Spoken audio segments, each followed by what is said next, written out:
पार्थ, जो सत्य है और तुम्हारे धर्म के अनुकूल है, उसे निभाना तुम्हारा कर्तव्य है।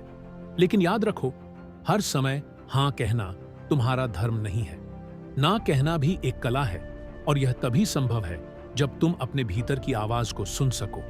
यह संसार कर्तव्यों और अपेक्षाओं से भरा हुआ है।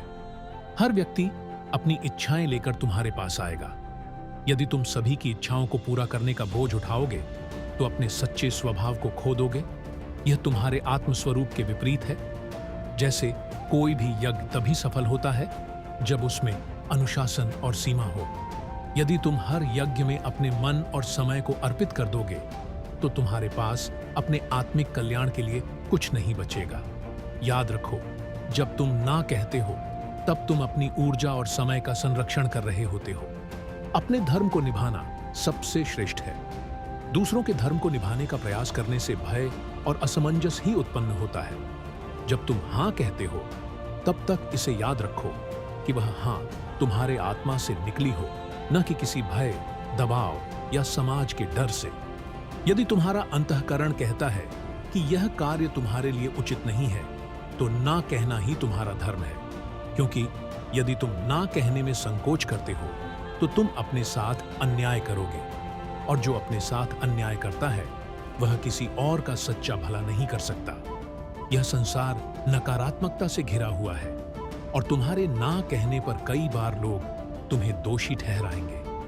लेकिन याद रखो, तुम यहां उनके मन को प्रसन्न करने के लिए नहीं आए हो।